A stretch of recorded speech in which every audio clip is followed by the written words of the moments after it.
Okay, who should opt for EPF or higher pension? Clarity and economize view with examples. No darkness, no vagueness. इस video को पूरा देखें तभी समझ में आएगा. लाइक करें. कमेंट बॉक्स में यूट्यूब पर प्रश्न पूछ सकते हैं. कमेंट अवश्य करें. और जिन्होंने सब्सक्राइब नहीं किया वो सब्सक्राइब करें. सभी पीएफ सब्सक्राइबर को समझने की जरूरत है कि नॉर्मल पेंशन में मैक्सिमम 7,500 रुपये महीने मिल सकते हैं या मिल रहे हैं, जबकि higher pension is full of charm. Higher pension is full of charm कैसे है कि 15,000 से लेके और 1,00,000 रुपए तक पेंशन मिलेगी हायर पेंशन में. फ्रॉम इसमें लेवल अगर कवर करें हमने तो सीनियर वर्कर से लेके और वाइस प्रेसिडेंट लेवल तक. वाइस प्रेसिडेंट लेवल से ऊपर अगर देखें तो पेंशन में go up like depend on individual basic salary. 1.5 lakh भी मिल सकती है, 1.25 लाख भी मिल सकती है और may be little more than that. तो ये जनरली आप देख रहे हो कितना डिफरेंस है, कहाँ 7,500 और कहाँ 15,000 से 1,00,000 के बीच में पेंशन मिलेगी. I am available for training at 9991117901. बिल्कुल बहुत क्लैरिटी के साथ इस पर मैं ट्रेनिंग दूंगा. बहुत अच्छा मैंने इसमें इसको पीपीटी बना रखी है. नाउ मैं आपको यहाँ बताना चाहता हूँ कि पेंशन, ये नई हायर पेंशन जिसकी हम बात कर रहे हैं, ये क्यों अच्छी है, क्यों इम्पोर्टेंट है. देखिए, people might be having lot of money, might be having good habits of investing here and there, investing in the stocks, in the SIPs, in the properties, in other areas, but suppose something goes wrong, stock zero हो गए, property down हो गई, कोई medical heavy खर्चा आ गया, भगवान न करे, बट पेंशन तो आपकी सेफ है. आपकी 30 तारीख, महीने की 30 तारीख को आनी है ना. So that is a viable scheme, that is a happiness.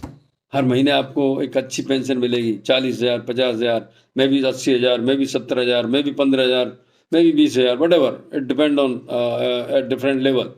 Now अच्छा, पेंशन सब्सक्राइबर को मिलेगी.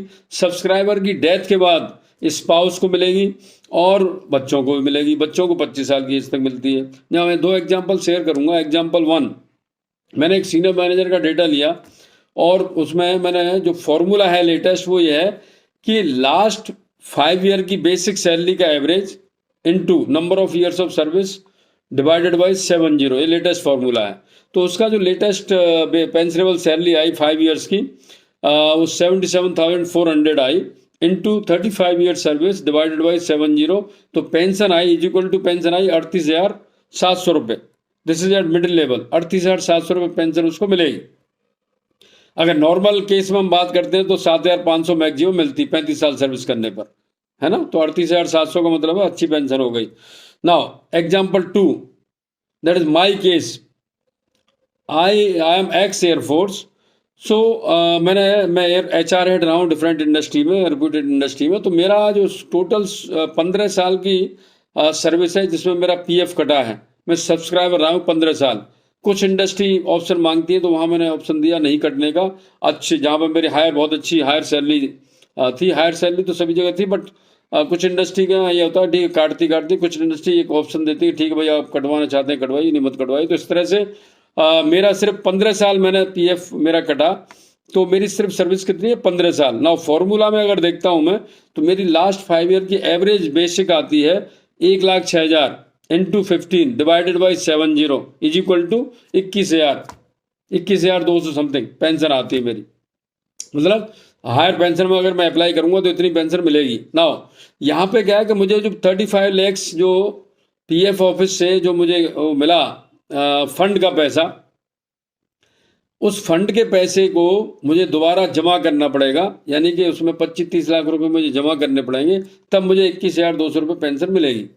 अभी मुझे जो पेंशन मिल रही है स्टार्ट हुई है वो 2,100 रुपये कुछ पैसे हुई है, क्योंकि वो मैंने सर्विस मेरी सिर्फ 15 साल है इसलिए. नाउ मैंने जो 35 लाख रुपए मुझे मिला था वो मैंने जमा कर दिया सीनियर सिटीजन स्कीम में और इसमें. तो मुझे वो वहाँ से पैसा 20-25 हज़ार रुपये महीने मेरी इनकम वहाँ से स्टार्ट हो गई. तो मेरे लिए इसमें कोई फ़ायदा नहीं है हायर पेंशन में जाने में. मुझे ऑलरेडी वो पेंशन मिल रही है, मेरा पैसा भी बचा हुआ है. ठीक है जी.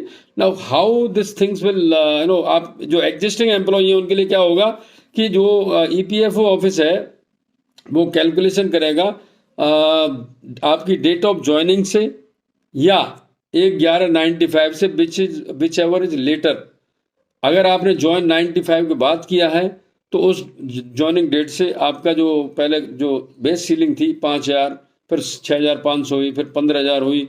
तो बेस सीलिंग के अलावा जो बेसिक सैलरी थी, मान लो आपकी बेसिक 2001 में 6,500 हुई बेस सीलिंग, तो बेस सीलिंग पर कटता था पैसा 8.33%। लेकिन आपकी उस समय मान लो 12,000 रुपये बेसिक थी, तो 12,000 और 6,500 का जो डिफरेंस है उस पर 8.33% फंड से वो ट्रांसफर करेगा ईपीएफओ पेंशन में। हर साल का वो निकालेगा और पूरा जो है ना डेट ऑफ ज्वाइनिंग से लेके अब तक का वो पैसा उसमें पेंशन में चला जाएगा और आपका फंड कम हो जाएगा ड्रास्टिकली।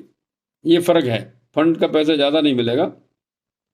लेकिन ये पेंशन जो होती है ये बड़ा एक डिफरेंट सा कंसेप्ट है। इसमें आपको कहीं कुछ भी हो रहा है बट पेंशन आपकी आनी 30 तारीख को।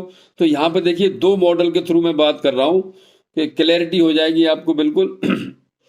Higher pension is a life line. कैसे? क्लैरिटी एंड इकोनोमाइज व्यू यहाँ पे मैं पेश कर रहा हूँ। 4 पॉइंट्स टू पॉन्डर हियर। वो क्या है 4 पॉइंट्स? कि नौकरी की शुरुआत कम वेतन पर हुई हो, इस समय अच्छी सैलरी मिल रही हो, नौकरी के कुछ साल बाकी हो, आगे भी सैलरी बढ़ने की अच्छी संभावना हो। ये 4 पॉइंट हैं और ये बड़ा आइडियल मॉडल है हायर पेंशन में जाने के लिए। अगर ये चारों पॉइंट आप मीट करते हैं तो आप तुरंत बिना सोचे हुए हायर पेंशन के लिए अप्लाई कर दीजिए और एक अच्छा ऑप्शन है आपके लिए। नाउ दूसरा, क्योंकि इसमें कई बार डाउट आ जाएंगे लोगों को, तो मैंने एक दूसरा बहुत अच्छा वो दिया है जिसमें तुरंत प्रभाव से आप डिसीजन ले सकें।